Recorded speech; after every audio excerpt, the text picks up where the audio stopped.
Good morning everyone. Today I am going to present a class on the topic chorea. This is a very interesting topic which I recently got to see a patient who had the symptoms of chorea. Today's objective of our class is to learn in brief about chorea, its causes and symptoms, to know about the common disorders that can lead to these symptoms of chorea, and to know about in brief about its treatment. So talking in brief about the introduction of chorea, this term chorea is derived from the Greek word chorea, that means dance, and initially it was also named as Saint Vitus dance. It was previously believed that these symptoms occur due to a curse that has been sent by the saint. So it was previously named as Saint Vitus dance. As shown in the picture here, Thomas Sydenham, he termed the term chorea minor. It is due to basal ganglia pathology, and it is mainly due to excessive dopaminergic and decreased GABAergic activity. So this is the classification of chorea on the basis of causes. There are three types: primary chorea, secondary chorea, and other causes. Primary, which we do not know the cause or due to the genetic causes. The first one is Huntington's disease. The next one is neuroacanthocytosis. Next is benign hereditary chorea, Wilson's disease. Next is paroxysmal chorioathetosis, senile chorea, etc. And the secondary chorea, which we know the causes, these are Sydenham's chorea, drug-induced chorea, immune-mediated chorea, and infectious chorea, vascular chorea, and hormonal disorders. The other causes that has been linked to chorea are due to the metabolic disorders, due to deficiency of vitamins, vitamin B1 and B12 specifically, and other due to exposure to toxins. And sometimes chorea has been also found in the other disorders like paraneoplastic syndromes and post-pump chorioathetosis. Manifestations of chorea can vary as per person, but commonly seen manifestations are irregular, quasi-purposive, non-stereotyped, hyperkinetic involuntary movements. Sometimes breathing kind of movement can be seen in the patient. This is known as athetosis. In milder form of chorea, patient may appear restless with mild intermittent exaggeration of the gesture, and sometimes if it is severe, the patient may have fidgeting movement of the hand, and even the patient can be unstable, and there can be a disabling violent kind of a movement. This is termed as Ballism.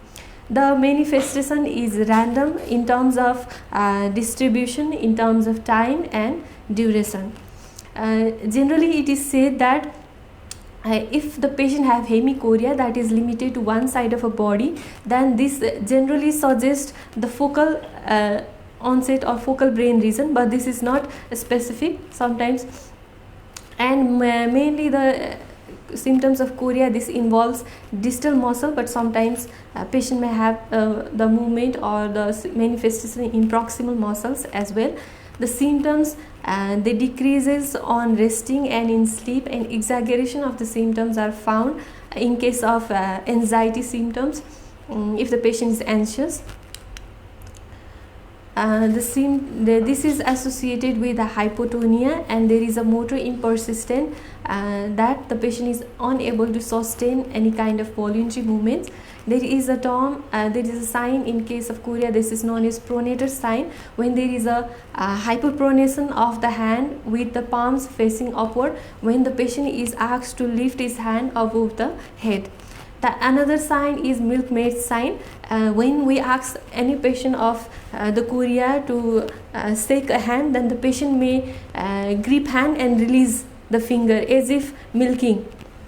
So this is milkmaid sign. The next sign is Harlick's tongue. When we ask the patient to protrude his tongue, then the patient may protrude and then again bring inside his tongue.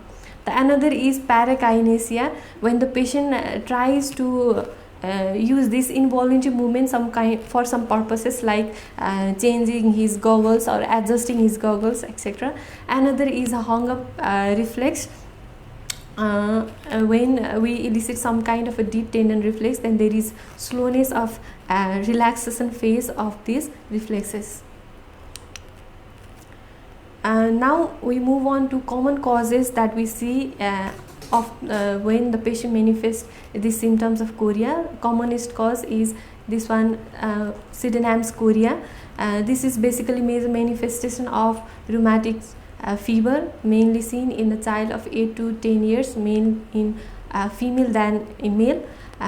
Patient has the history of infection with the group A beta hemolytic streptococcal pharyngitis, usually 2 months or few months prior to this manifestation. Mostly in this kind of patient there is a generalized kind of chorea, but in 20 to 30% of the patient they have hemichorea.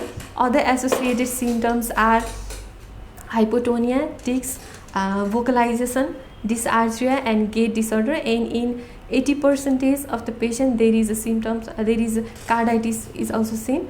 These manifestations or the symptoms is self-limited, but in 20% of the patient this can persist and this may be recurrent.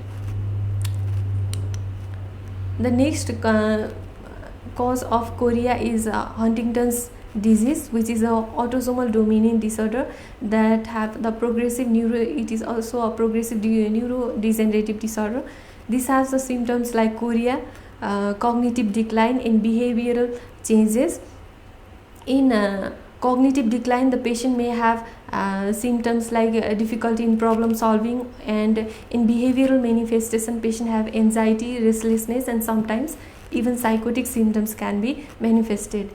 The pathological finding in case of Huntington's disease is there is a neuronal loss and atrophy, gliosis, specifically in caudate and putamen, as shown in the picture here. There is a dilatation of the ventricle and there is the atrophy of this tissue of basal ganglia tissue. The treatment is symptomatic in case of Huntington's disease, and recently there is a FDA approved drug for Huntington's disease, that is tetrabenazine. The next cause of chorea is a vascular chorea.